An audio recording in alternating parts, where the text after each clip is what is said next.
So, Lon, thanks so much for taking the time to chat. Do you want to quickly introduce yourself? Sure. I'm Lon Molnar. I'm co-president of MARZ, Monsters, Aliens, Robots, Zombies, and we're located here in Toronto, Canada.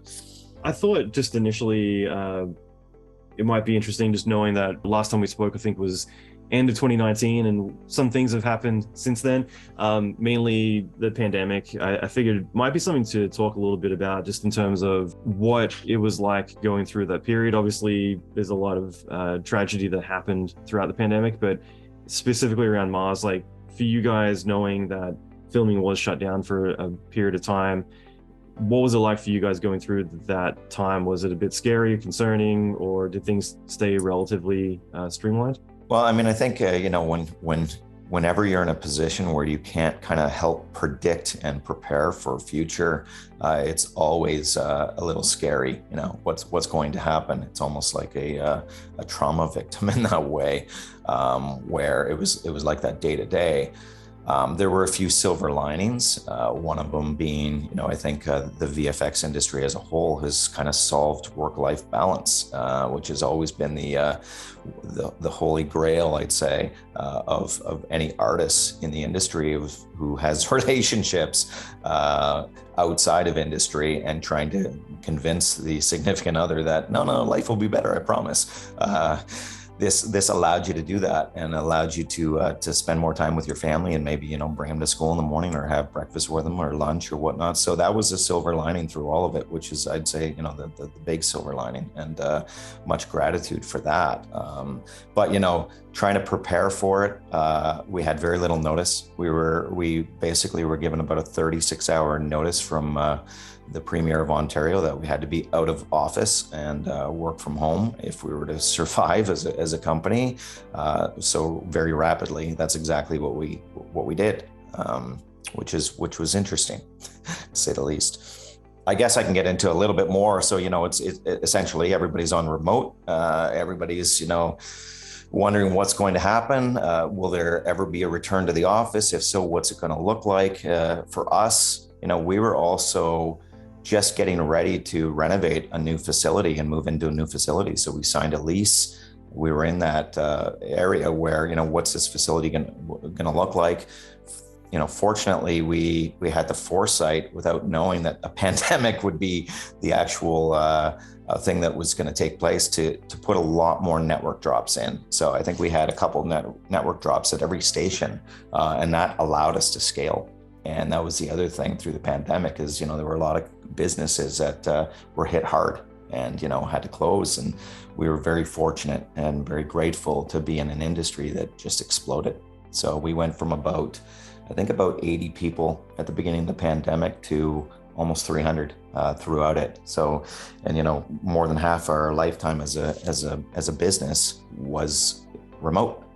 So it was interesting, to say the least. Yeah, I was talking with a lot of people at ILM and Pixar right as everything was happening, and that was one thing for them. There was a bit of a stutter for a week, but then everyone just magically had their computers arrive via FedEx, and then it was business as usual. So, I mean, it's going to be interesting. One of the positive things that I was excited about was the fact that people being able to work remote. It is, as you were mentioning, you can kind of pick your hours a bit more, you can be a bit more flexible, but it also means that you're not necessarily needing to be in that specific bubble. Toronto can be a bit of an expensive city, New York, LA, London, Vancouver, so San Francisco. So in a lot of ways, like not necessarily having to live in an expensive city or even be able to tap into international talent that usually wouldn't have the privilege. Me coming from Australia back in the day when VFX was still not really a mainstream word, that was one of the things is I couldn't work on a Hollywood film back then because I'd need to get a work visa and move to the States. In a lot of ways, like knowing that now you have access to some of the top talent around the world, has that kind of played in your favor as well, not being kind of tied down to just your local talent necessarily? We have a lot in common in that way. Like I came from a small town in Northern Ontario where the opportunity to do what we're doing today just wasn't there. It didn't exist. So if you wanted to do it, you're packing up and you're leaving and you're going to the big cities. So that's exactly what I did. I went from Northern Ontario to Vancouver to get the skills and to get into the industry essentially. And then there to Toronto, and I was outside of the Toronto when I started having a family and commuting in. And, for an artist to have to spend your first hour and a half every day in traffic and under the stress, and then suddenly you're behind a computer and you have to get into an artistic mode. It's just not optimal, right? Like I've always envisioned the artist being an artist being in their optimal mode. For me, it would be like, I want to be on a lake. I want to get up in the morning. I want to have that sunset over the lake and a nice cup of coffee or a latte, whatever. And then suddenly you're in that mode. You're working yourself into that mode. And then you're at that optimal level as an artist. So you can be as creative as possible, not the stresses of fighting traffic and whatnot. And at the end of the day, what do you have to look forward to? Fighting traffic to get home, right? Or you're doing long hours because you're working on that one last thing that you're trying to get every ounce of creative into. So you're spending, into the wee hours to do it because you can't necessarily go home and then come back into the office. Where what this has done is it allowed us to kind of like find that optimal place. Like there's people all over the world that are in their place now. I've actually returned back to my hometown where my family is because I've seen the opportunity after a few months that this isn't going away anytime soon. And it's, as many others, it's a massive disruption, but hey, how can I turn this into an advantage for myself? And we basically, mandated that we're not going to force everyone to come back. And as a matter of fact, this was an opportunity for the company to acquire the best talent in the world. And, we see ourselves as a talent acquisition company as well. We want the best talent, no matter where they are. We weren't going to let, regional tax credits kind of get in the way of that or where anyone was. Let's just acquire great talent, because with great talent means, we're going to have the optimal creative. We want to be the best in the world. We need to open ourselves up to being able to acquire that talent and to give them that flexibility. I know what it's like to be an artist. I'm one. And it's not fun being in the situation that I was in. And I ended up commuting for I think 17 years. I never thought that would ever happen. It's just not optimal. So how can we keep them in their place, their most optimal place to be creative, and, tap into that essentially? I love that. That's just it. Like there is so much talent out there. And especially these days, as visual effects innovates and more people get on board, there is so much more opportunity for people who are coming out of the woodworks who have an amazing talent. But let's say even I used to work for Blur Studio over the last couple of decades on and off, and that was something where they would always try to acquire as many international people as they could, and 50% of the company was international, but there's so many people in Germany and France and other locations that they couldn't get, to the point where they secretly had to set up their own studio in France just so that way they could go to where the talent was. Do you see yourselves like growing or needing to grow internationally, having satellite locations everywhere, or do you think now we are virtual enough that it's not necessary? Yeah, I mean, it's interesting. Again, that's another thing with VFX. When we wanted to go after that talent, we had to open up an office, and there's all this capital expense that takes place in order to do that. And the reality is that capital expense now has to be transferred to the client, right? So how can we avoid that?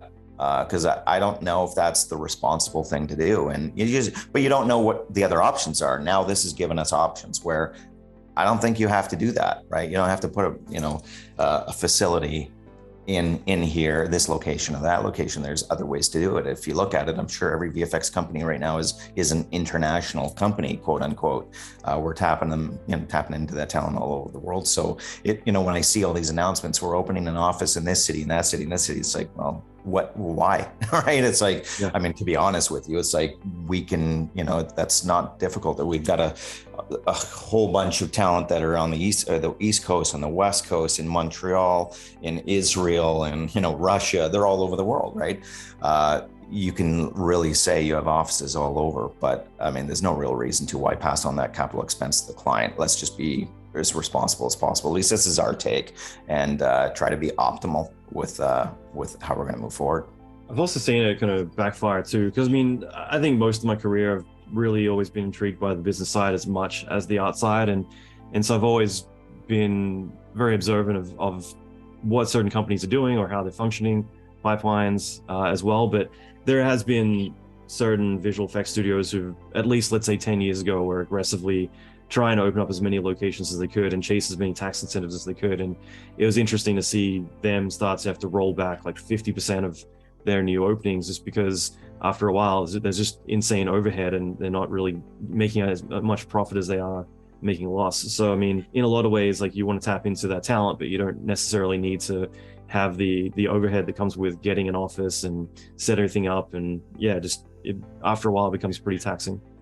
Yeah, and I mean, this is already a tough industry as it is for margins. So for us, we just want to be very thoughtful about where our money goes. And, we're very technology focused, and that's what, that's where the investment is. That's the growth. And again, acquiring great talent. So that's, to cut to it and cut through it. That's where you want to spend the money. At least that's the choice that we made, is instead of having all that overhead here and there, let's focus on the tech, because there's a demand for content, as we know, and we've seen that demand grow over COVID, and people are watching, and they're demanding this content, and the studios are demanding it. So how do we crank that content out? And we know there's a capacity shortage. So how do we do that? What do we do to focus on that? And it's going to be a technology solution with the artists, like it's always really been in our industry. But now we see this demand is surpassed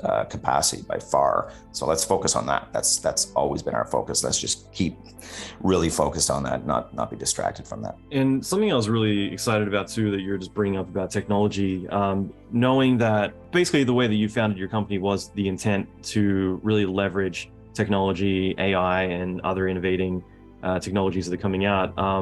That was something that end of 2019, like I feel like people weren't really leaning into that as much as they are now. Like I just mentioned that I was just chatting with Stability AI that makes Stable Diffusion, and obviously DALL-E 2, Stable Diffusion, Midjourney.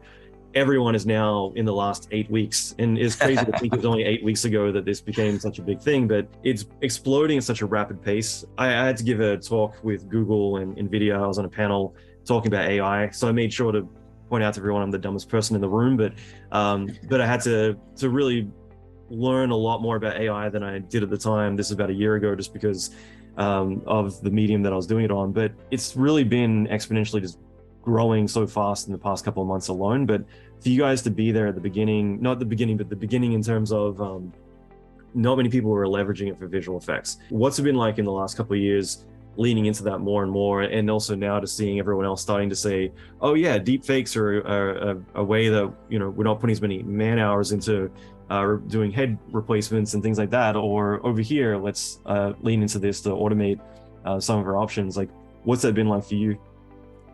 I think because when we started the company, we focused on premium TV, and when to really focus on it, we figured, the metrics were essentially speed and quality and help with capacity and volume. So given that our company, our North Star, those metrics kind of drove us, it brought us to AI fairly quickly. We've tested all sorts of different technologies, but we wanted something that was going to give you like multiples, like massive multiples. And when we tested virtual production, which is a great tool, it just didn't give us that. It didn't give us that at all. And I'm still looking for the case studies that show that massive amount of gains on capacity for less cost. So, given that was our drive as a company, our North Star, it pushed us into the AI, and we used it obviously on WandaVision. That was the eye opener for us. It's like, look, this is not disruptive for the production side, the live action production. We're not asking anything really from them, anything additional, which is great. So it's not disruptive, but yet it gives us massive gains. It takes artist days off the floor, and it allows us to get through more work quicker with the amount of artists that we have. We never really wanted to grow to, 4,000 or 5,000 just because, by adding numbers, and it's going to be very difficult to do that. We'd be basically not solving the capacity issue that our clients are asking for us to solve. All we're doing is stealing artists from other companies. And at the end of the day, if everybody's doing that, that's not a business plan. That's not a way to solve the capacity issue. So AI allowed us to do that. We've seen it firsthand, that this removes this capacity from the floor essentially and puts that leverage on GPU cards. So, when we seen it working, it was like, let's double down, let's triple down. And now it's time to kind of take it serious. And so we look at the company as definitely a hybrid visual effects company and a AI company. And the great thing about having a company like that is we can leverage the VFX. So, clients want to make sure that they have the flexibility. They want to make changes. Art can be subjective. We need to have the VFX side to bring them across the finish line in case there's something that the AI just can't do. We're confident with our pipeline that we can just bring it back in, bring it over to the VFX side, and we'll give the clients exactly what they need. So they have that flexibility, and that worry is gone. But at the same time, we want to build products. So we're taking this pretty serious as a company. How can we productize this? How can we possibly take these tools, incubate them in MARZ until they get to 100% efficacy, and then we can roll these products out, potentially to either give to the industry as a whole or possibly even to the clients, right? So that's kind of where we're at. And I think first is, let's make sure they work internally, because AI is hard, and anybody that you speak to about it, it's very difficult to do. We're seeing some of the gains now and the breakthroughs of technology.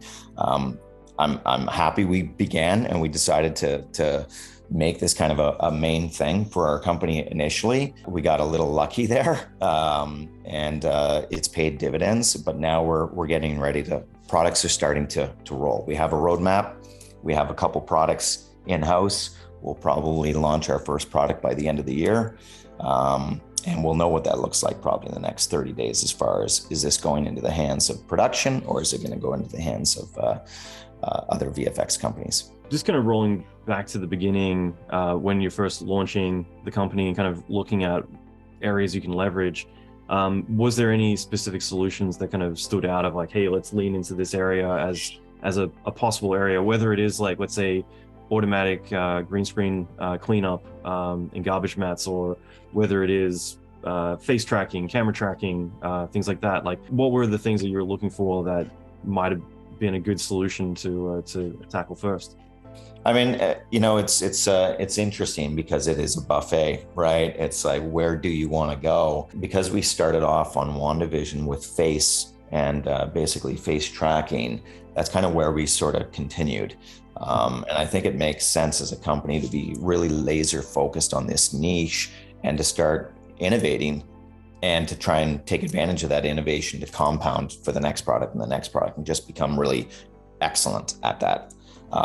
So it did lend itself to the face, where we're doing, we have a product called Vanity, and it's basically age, de-age, beauty work. That's why hence the name Vanity. And we've already, in stealth mode, worked on about 25 projects with Vanity, including the Spider-Man that just came out with Willem Dafoe. We worked on his face. And, the approach that we've seen in the past, that I've seen in the past, is when we take on a 3D approach, there's just something about it that is not always perfect from shot to shot. The consistency is difficult to do, as we know, and it's very expensive when you see something like The Irishman. And that's, they're really expanding as far as how they're de-aging in it. They're going back years. But for me, it was like, how do we get to that place where the audience doesn't know that this aging or de-aging is happening? How do we get it so it's so subtle, but it looks completely real? The brain is convinced. And that's the beauty of AI. It's able to do that. It's just the way it trains itself and continuously trains and learns. It's able to get to a point where suddenly you're looking at something that's like, we're VFX, we scrutinize everything, where now my eye is convinced that this is real. And it was the first time I'm looking at something where it's like, wow, something's not quite right here, because this is not feeling like VFX at all. It's, it's past that scrutiny. It's the first time I felt that way. And I was like, we're onto something. And it's a 2D approach, which is awesome because it's really fast. So it allows us to get that speed. We're removing capacity, and volume is just endless. How many GPUs do you have? And, they can come to us with decisions late in the game. Now they can just get their edit done, refine. They have their shot list. They only have a few weeks left to go. Dump it in our lap. We'll crank through that stuff. I love that. What was it like kind of going down that route where you were getting to that point where it's like, rather than being distracted, which I think is what most of the audience is always they can't really pick up on exactly what is wrong, but they feel like something's off. For you, what was it like getting to that point where you feel like, hey, we kind of nailed this thing where it is that subtle, that invisible, that we're creating convincing effects? I say the other holy grail in VFX for all these years is the face, right? We've been trying to make it look real. It's that subtle articulation. And I think, animators, I've been one myself, we feel like, I got this, but there's so many subtleties that are happening in the face that it's impossible for us to get it, to really, really, really get it. It would take forever for us to get all the, articulate nuances that are happening in a face. And again, since a baby childhood, you're looking at that face and you know what's real. You've been trained to know what's real.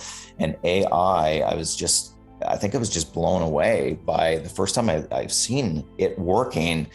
Again, like it was just kind of fighting with myself because I want to inherently scrutinize it because that's what we've been trained to do. And I can't. There's nothing to scrutinize. So that's when I knew. I turned to Matt Panousis, our COO, and I just was like, this is it. Like, this is it. And he wasn't sure what I was trying to say, but I'm like, I'm not having to scrutinize anything anymore. This is the first time I can look at something and I'm completely convinced. So now I, as an audience member, can just settle into a movie and watch it and enjoy it and believe it without being taken out by a shot that just looks odd. Like you said, your brain knows, so it's kind of struggling maybe with that last scene and it's not able to continue in that movie or whatever because it's still struggling with what it just seen. Yeah, I think it's, especially now, I think it's something that's becoming more and more a need anyway, just because a good example is Wolverine, where Hugh Jackman now for Deadpool 3 is reprising his role, and that's something where I know that he's kind of been against reprising his role for health concerns of just whether it's people say it out loud or not, like it's not very healthy to maybe take some medical solutions to get really big all the time, and that's kind of where it is. Like Robert Pattinson doing Batman, I think is like the first time as like a lead superhero doesn't go that route and get scrutinized for looking normal. And I think in a lot of ways, like in the more recent movies, there's still a lot of body replacements being done, and in other cases, head replacements for stunt shots as well. So in a lot of ways, like having the ability to put one person's performance on another person, in a lot of cases, is something that I think is allowing for more death-defying stunts or without putting the talent in danger. There's a lot of different solutions that weren't the norm before because it wasn't something that you could do very well and pull it off. So I mean, do you think it is getting to that point now where it's like, it's pretty effortless to transfer one person's performance onto, let's say, a stunt double or something like that, and just kind of do a lot of films in that approach? Yeah, I mean, I think it's going to continue to get more effortless. Like once we've gotten to the face in our technology, we were asking ourselves, what is the next niche for us as a company? And it just lent itself so nicely to digidoubles and focusing on characters and creatures and just animation, which has always been very difficult to do because the iterative process of that performance. But with technology and advancement of the technology, I think we felt like now is the time to do it, which again, when you look at the name of our company, Monsters, Aliens, Robots, Zombies, you'd think it would be that obvious in the beginning when we started it. So it fit nice and perfectly into that. But I look at the work, I was always a little bit like in fear because of the iterative process, and you just know how costly it is to do it, and it can really harm a company. And we've seen examples of that in the past in the VFX industry, of being focused on character creature work. But I look at the work we're doing, like Moon Knight, for example, and you have a stunt double in there and he doesn't have full costume and he's doing all the stunt moves as professionally as he is, and we have to replace that with Moon Knight. I'm looking how just the iterative process, and I'm seeing version 1s come out, and I'm just blown away by how quickly we're moving through these things and how convincing it looks. Actually, I'm surprised, and I'm thinking that's just version 1. Wait until we really refine this, and especially under the scrutiny of Marvel's eye, they're going to make sure that this thing is perfect before it gets out the door, and it's very convincing. So yeah, I'm pretty blown away by how quickly things are moving, and I look at the work somebody like Ziva is doing with AI, and I'm pretty excited for where this can go. And then I compound that with where we want to take it. It's exciting. It's really exciting. I feel like we're getting to a place where, every artist wants to be a director. We dream to be a director, and myself included, and there's just not enough room for all of us to be directors. But we're getting to a place, and I think, maybe in the next 5-10 years, we're going to see where every artist is almost like a director. They're like a conductor. We're going to have all this software that can automate so much, but it still needs the artist's eye to direct it and direct the choreography, or to iterate, and to push it into this direction or that direction. And I think I'm pretty excited, because I think there will be a time where an artist will be handed a sequence, maybe an entire episode, who knows where it'll go, where they're the conductor of that. They're like the director of that. And it will allow every artist to be a director one day. It's kind of like previs. I was talking with Wes Ball, who directed all the Maze Runner series, and that was his route. And I've seen so many other people do it, where you go the previs route, because that's a good way to, in my mind, get FaceTime with the director, as well as get a lot more creative input than you would if, let's say, you're knocking out explosions in post.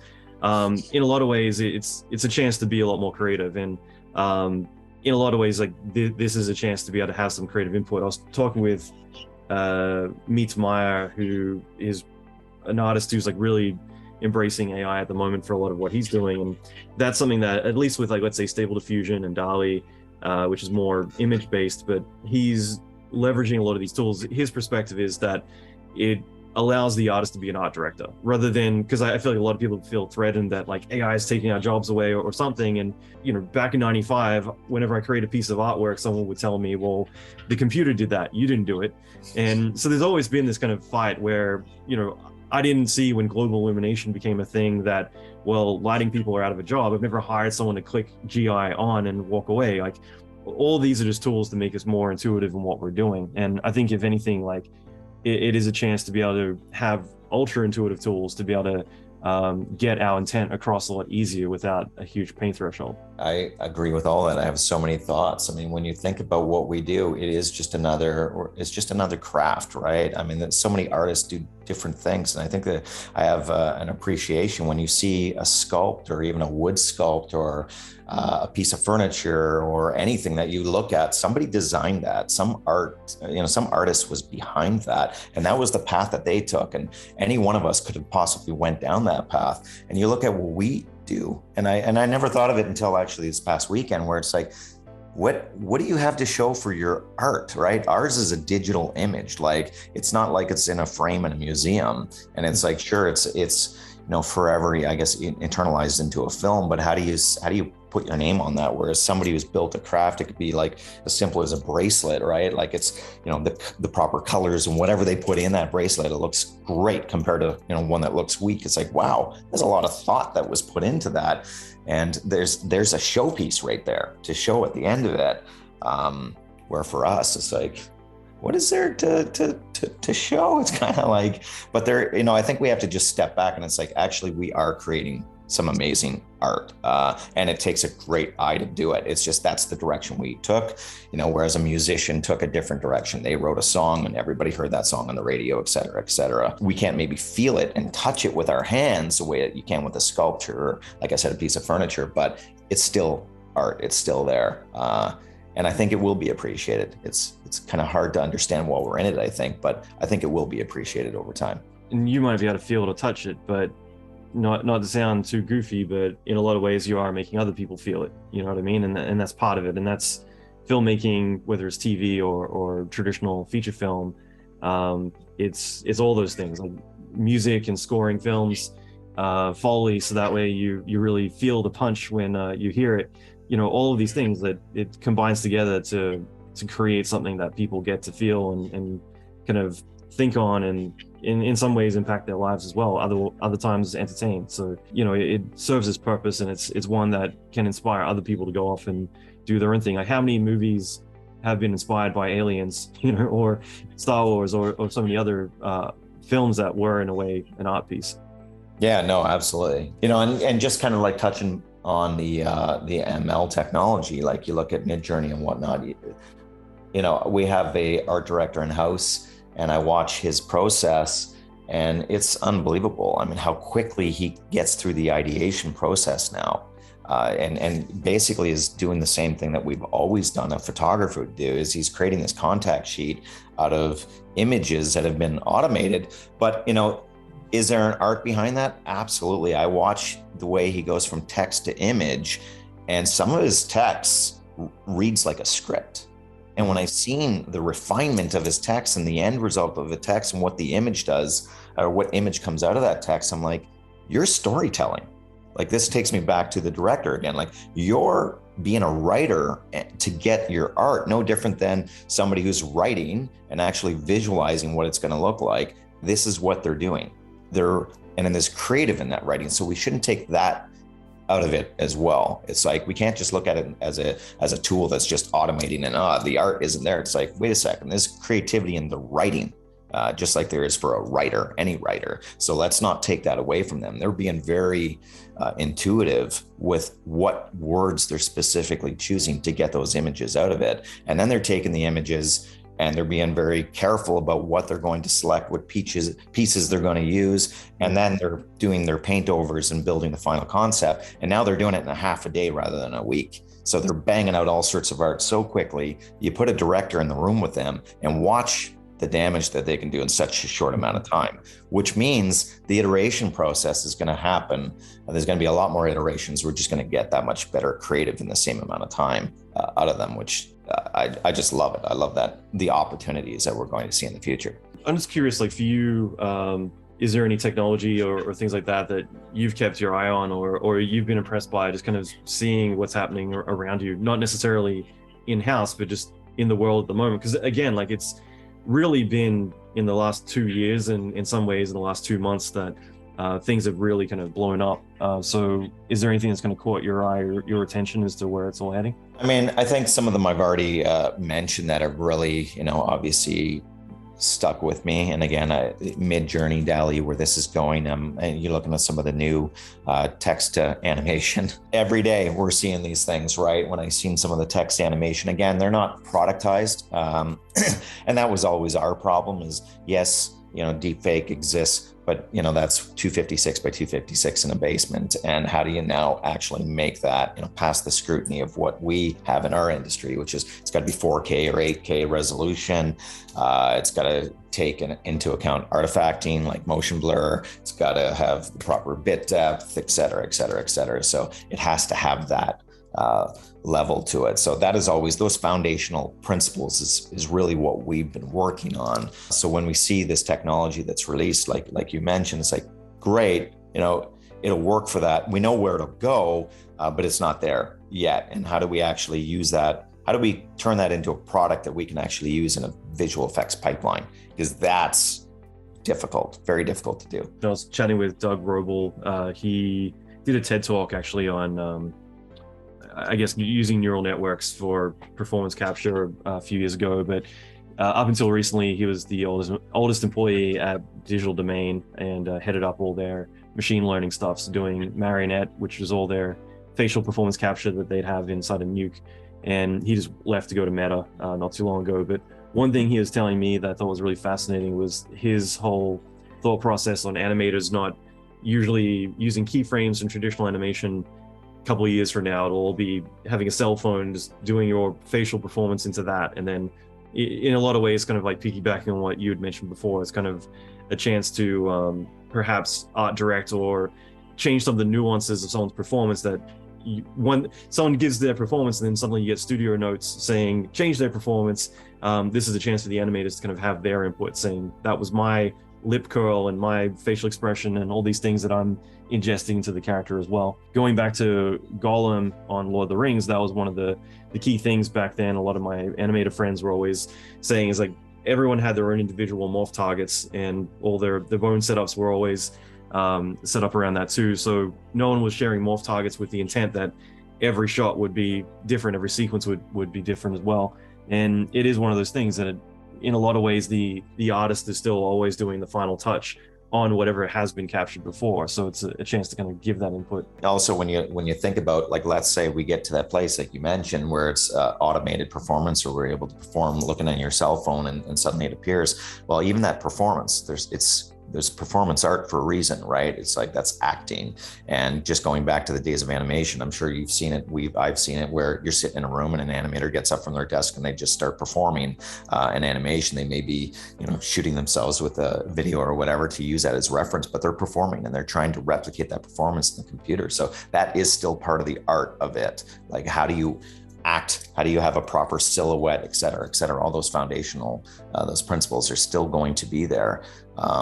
So it's pretty awesome that, somebody can potentially scale that up and they can do a lot more way quicker. Like we might have one individual who can animate an entire episode at some point or an entire movie at some point. We're going to see it. We're going to see somebody do some pretty intense work at a high level in a short period of time, and it's going to blow everybody away that they were able to do it all, and they were able to do it with the tools that they have. So when that happens, that's going to completely democratize everything. And I mean, I kind of look forward to it because it just means more great content.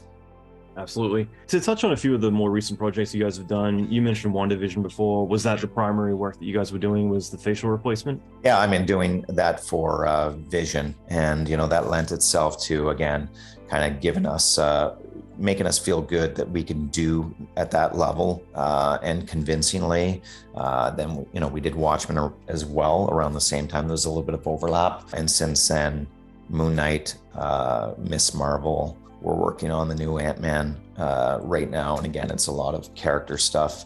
And we find ourselves now doing a lot of creature character work. And that's kind of the work we want to continue to pursue. And for me, it's a challenge of how are we able to get to a place where a director can direct a performance no different than they do on a stage or on location with an actor, and they can get that iterative process happening very rapidly. We're not there yet, and I think we need to get there. It is our responsibility to sort that out and figure out how to allow them to do it, because it's difficult for them. If they're getting an actor to do 20, 30 takes on the spot, on the location, they get to see the end result right then and there, what that looks like. How can we give them that same experience at some point? And it's going to be hard to get there, but I feel that it's our responsibility to try and figure that out. I love that. Do you want to talk a little bit about the contributions for Ant-Man that MARZ had made? Yeah, I mean, we spoke to them about a few different sequences. Some of them were just massive sequences that had so many different pieces to it.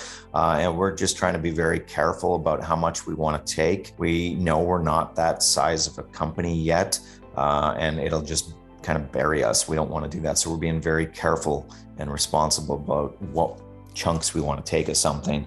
And we don't want to put, hang our hat on just one or two projects over 6 months. We want to spread ourselves out a little.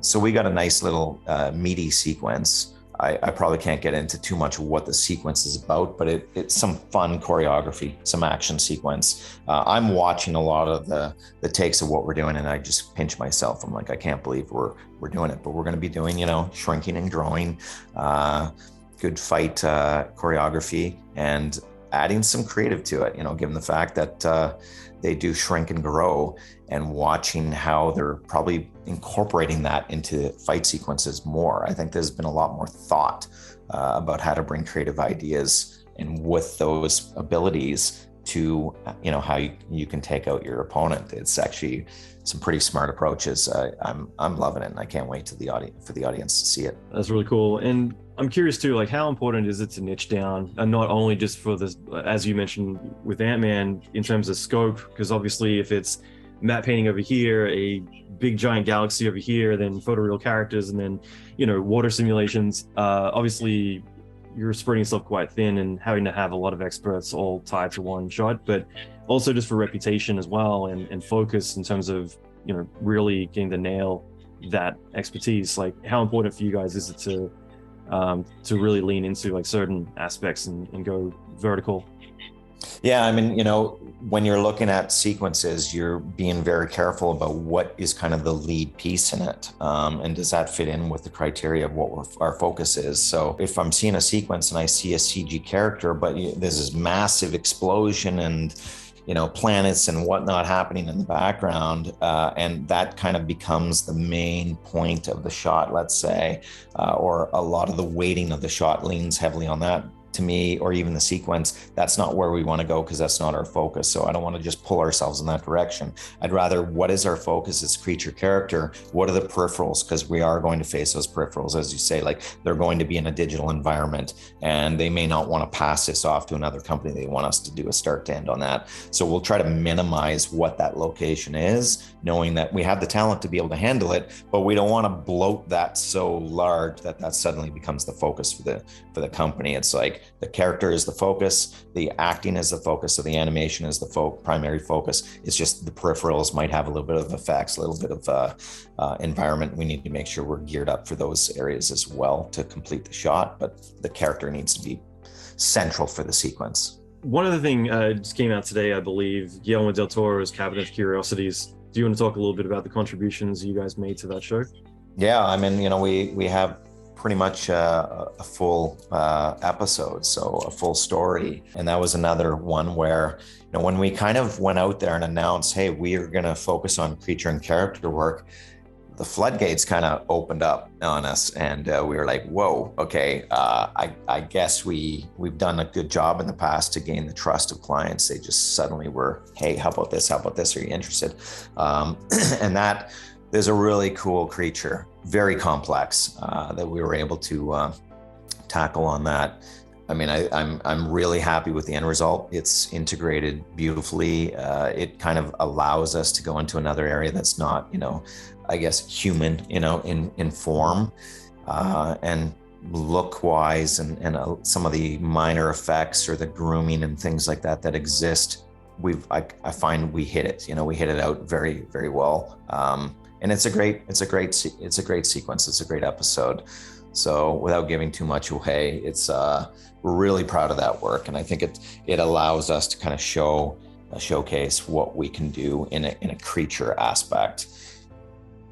Cool. In terms of projects, what were the type of shots or sequences you typically were working on for The Boys? Well, we're actually on The Boys spin-off right now, and we're doing a cool effect of a new character that's in it. He's basically as hot as the sun. We'll say that. So, obviously we've seen iterations of people that were, had powers where they have flames.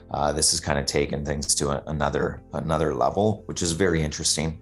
These powers, but it's been a fun go at getting this character and iterating and trying to finalize it. And now now we're getting ready to scale it and tackle all the shots. So that's cool. Yeah, it definitely looks like a fun project.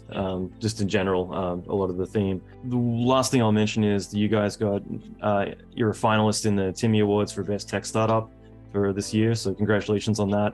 Thank you. What's it been like, I guess, looking back at the last couple of years of starting MARZ and where it's gone? Like, is it kind of fallen into the grand scheme of things? Is everything's coming to plan, or just like where are you at currently in terms of being able to reflect back on the last couple of years and the intent behind launching the company in the first place? It's hard to believe how far we've come in such a short amount of time. We're still a fairly young company. We're only a little over 4 years old, but I think I give a lot of credit to the fact that we were very patient, and we spent a lot of time on our strategy, which, with my former company, it wasn't so much that.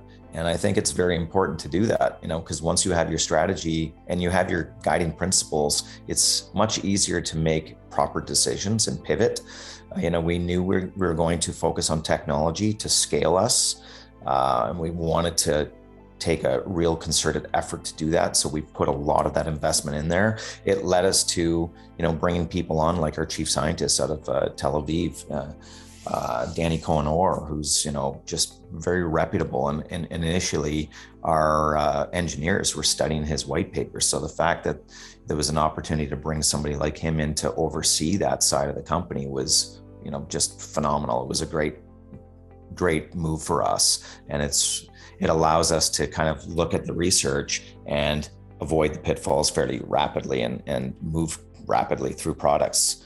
product research and product development. So I think that was a great thing. But again, that was probably all because, we focused, we knew what that strategy was going to be. That's why when we experimented with virtual production, it didn't satisfy what we were trying to do. Great, it's a great tool, and it's great for other companies, and they got it covered. For us, it didn't do, we just take everything that we go after and we kind of reconcile it over. What is our mission? What are our guiding principles? Does this fit in with that? Is this going to help with these things? If not, we got to move past that and be disciplined enough to do it and keep working, keep focusing on what is that technology. And that's why we landed on AI. So I think we got very lucky with that. And the fact that we're a GPU-based house already for rendering allowed us to just take advantage of that and just continue to beef up that GPU farm. And, we went out and got investment, which is really hard to do for a young company. But because we're focused on the AI side of the company, the investors can see our roadmap pretty clearly, and they can see where this company was going. And it was quite different. They didn't look at us like a VFX services studio. That's not all they were investing in. They were very attracted to the tech, and good on them for having some foresight. Because as you said, you look at what's happening right now, just every day, the tech that's coming out of AI, it just reinforces that we made the right move, and it reinforces it to the investors that we made the right move, because it's moving very rapidly and we've been there. We've solved a lot of these problems already. So I think we're in a very an excellent position for the future of AI and just technology in general, where it can go for computer vision. Lon, this has been really great chatting. I really appreciate your time. Thanks so much. And obviously I'll link to everything in the show notes. If there's, any other resources or things you want to mention, I don't know, I'm kind of just throwing it out there, but feel free to, add some links or announcements, the things that you want us to keep an eye out for as well. The Wednesday Addams Thing character, I think, is a really cool thing for us to be able to get the privilege of having that hand and really fleshing out Tim Burton's version of what that hand could be. So I think, linking something like that to this would be great as well. Absolutely. Thanks so much. This has been amazing.